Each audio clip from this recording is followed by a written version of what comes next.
Every game begins the same way. Birdland, the news we've all been waiting for has finally arrived. Get ready, because the future is here sooner than we thought. One of our top prospects is on his way to the big leagues.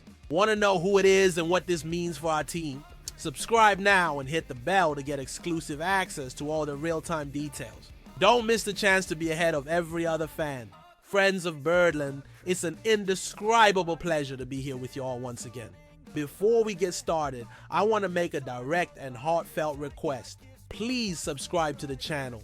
Click that subscribe button right now. It's the way to ensure you receive firsthand the fastest analyses and the most in-depth news about our beloved Baltimore Orioles. It's not just a news channel, it's a place where we live intensely through every pitch, every hit, and every team decision. If you consider yourself part of Birdland, if you feel the pride of shouting "Oh" during the national anthem, then this is your place. The trust you place in me is my greatest motivation, and I guarantee you won't find a more detailed and truthful analysis than here.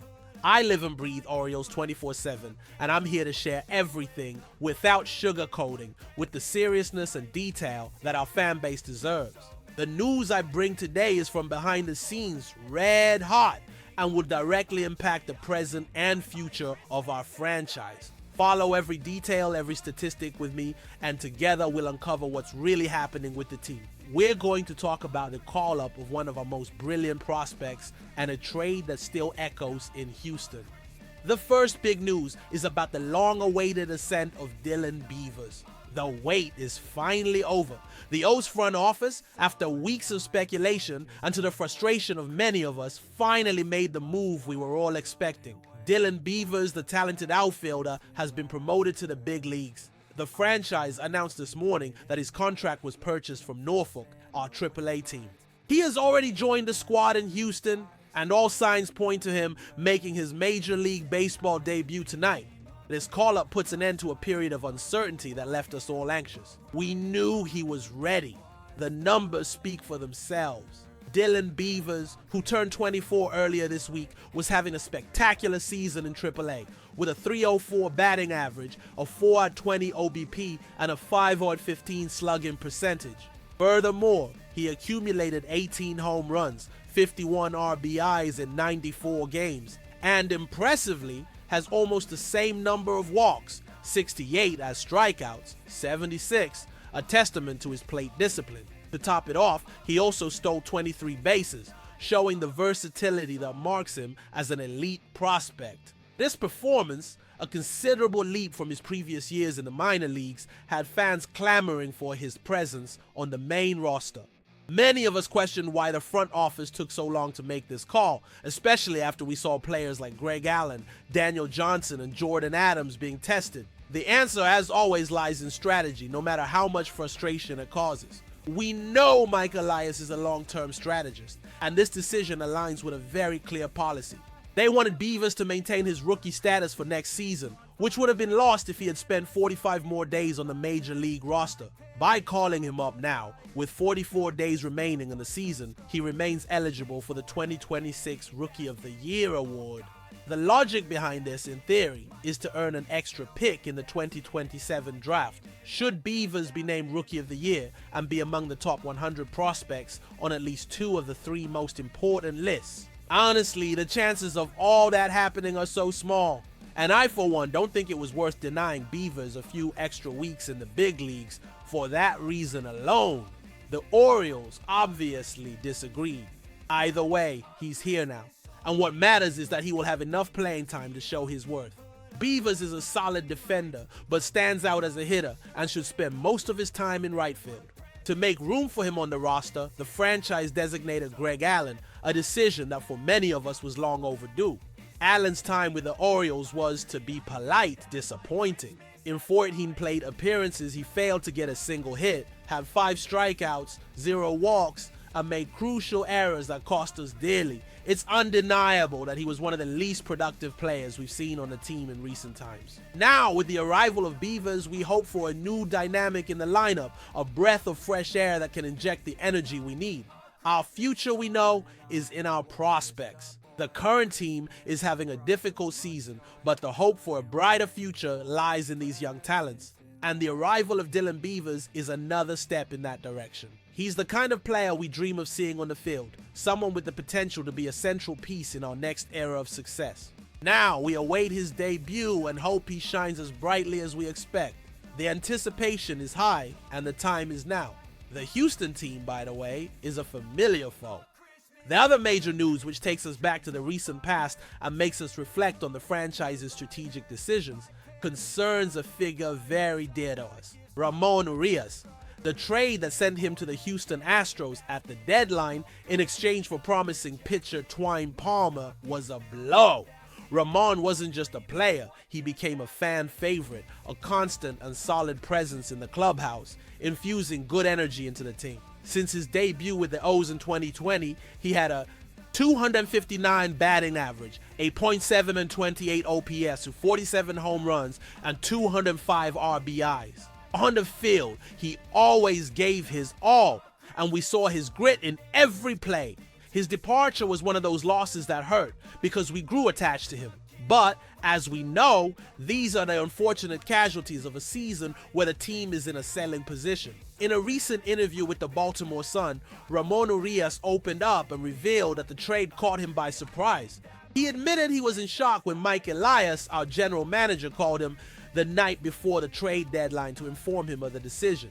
Despite the initial shock, Ramon said the move has been positive for him at this point in his career. He was happy to be in Houston, a team in a race for a postseason spot, and feels ready to help. He proudly recalled his participation in the Orioles' successful campaigns in 2023 and 2024 when we went to the playoffs. He said it was a special experience to have been part of the team from its rebuilding years to the era of success that followed. On August 15th, something happened that only sports can provide. Urias' Astros faced the Orioles, and our pitcher Brandon Young was having a magical performance. He had a perfect game going until the 8th inning with 2 outs. And who showed up to spoil the party? None other than Ramon Urias. He hit a weak grounder towards third base. Young fielded the ball with his bare hand and threw to first, but the throw was off, resulting in a single for Urias. Young's perfect game was gone, as was his no-hitter. It was a bittersweet moment, to say the least. We root for Young, but it's hard not to feel a little fondness for Ramon Urias. He, with the frankness that characterizes him, said he felt no remorse. It's his job, after all, to break up a perfect game, even if the hit wasn't a home run. This story about Urias makes us reflect on how baseball is a business, no matter how much we get attached to the players. The front office has to make tough decisions, and trading Ramon was one of them. We understand the team side, the business side, but it's hard to see a player we like go to another team, especially when he becomes an opponent. The fact that he was honest about the initial shock shows how human the sport is. It's not just numbers, it's people with feelings, with stories, with bonds. Ramon Urias, for me, will always be an Oriole at heart, and we'll root for him to succeed in his new journey, even if it's in Houston, a franchise we have a certain rivalry with. Elias' decision, however, was strategic. He saw in pitcher Twine Palmer a potential to be developed, a piece that fit the franchise's long-term vision. It's a trade that makes sense on paper, but in our hearts we feel it. And the fact that he was the one to break up Brandon Young's perfect game is another layer of irony in this story. Young, who had an extraordinary performance, saw his moment of glory interrupted by a friend. It's the kind of storyline that only baseball can write. Returning to the call-up of Dylan Beavers, we have to analyze what this means for the rest of the season and for the future. His arrival is a clear signal from the front office that they are preparing for the future. This is not a call-up to save the season. We know that's already compromised, but rather a golden opportunity for Beavers to show what he can do at the highest level of baseball. He will have time to adjust, to face MLB pitchers, and to prove that the wait was worth it. The pressure on him will be great, but it's the kind of pressure that forges a player. We hope he not only stands out, but also becomes an inspiration for the rest of the team. He is one of our most brilliant prospects, and his success is the long-term success of the franchise. Furthermore, Greg Allen's departure was only a matter of time. He simply did not produce, and we couldn't afford to have a player like that on the roster.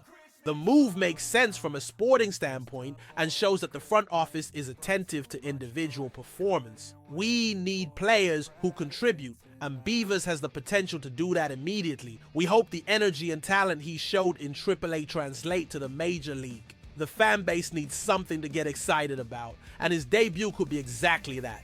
It's a breath of hope amidst a difficult season, and we'll be following every at-bat, every run, every defensive play. We'll be rooting for him, just like we always root for our boys. We know the transition from the minors to the MLB is a challenge, and the results are not always immediate. But we trust in his potential, and we trust in the team's development process. The front office, despite the controversial decisions like delaying the call-up, has a track record of success with our young talents. Just look at players like Gunnar Henderson, Adley Rutschman, and Jordan Westburg. They all went through a similar process, and today they are key pieces of our team. We hope Beavers follows the same path. We hope that the front office's patience, however frustrating it may have been, will be rewarded in the long run. We know baseball is a game of patience, and building a championship team takes time. We as a fan base must have that patience too, as difficult as it is. We want to see the team winning, we want to see the team back in the playoffs, but we know that will only happen if we have a solid foundation of young talent. The call-up of Beavers is a sign that the foundation is being built. It's an important step in the right direction. And the fact that he has almost the same number of walks as strikeouts in AAA is a very encouraging stat. It shows he has a good eye, that he has plate discipline, something we desperately need in our lineup. We need players who don't just try to hit home runs, but also have patience and work the pitcher. Beavers seems to be that type of player. We'll see how he does against the best pitchers in the world, but the potential is there, and we'll be cheering him on. We'll be shouting for him just like we shout for all our Orioles. We'll make the O for him. So in summary, the two main news stories of the day are the call-up of Dylan Beavers, one of our top prospects, and the reflection on the trade of Ramon Urias, who revealed his initial shock at the deal. Both stories in a way complement each other. The arrival of Beavers represents the future, while the departure of Urias represents the past, the difficult part of the business of baseball. The front office's decision to hold off on Beavers for a few more weeks to preserve his eligibility for the 2026 Rookie of the Year award is a strategic, albeit controversial, move aimed at the future of the franchise. The move makes sense on paper, but its impact on the present is a debate, and we need to have that conversation. What do you all think of the team's recent decisions? Do you agree with the strategy of delaying Beavers' call-up to preserve his rookie status? Do you think the Ramon Urias trade was a mistake, even if the team acquired a promising prospect? What would be the best strategy for the next games? And how do you see the next trade deadline? Should we continue to bet on our young players, or does the team need more experienced reinforcements? We know baseball is a sport of strategies and tough decisions, and we as a fan base have the right to debate and question. I want to hear your opinions. Our channel is a space for us to connect, to exchange ideas, to discuss the best and worst of our team. We have to be together in all moments, good and bad. We have to support each other, and we have to continue to be the most passionate fan base in baseball. So please, leave your opinions in the comments, share your analyses, and if you still haven't subscribed, please do so now. It's the way you help us grow and continue to bring the best content about the Orioles. Click the like button, subscribe to the channel, and turn on notifications so you don't miss any exclusive analyses and daily updates. Thank you all, and see you next time.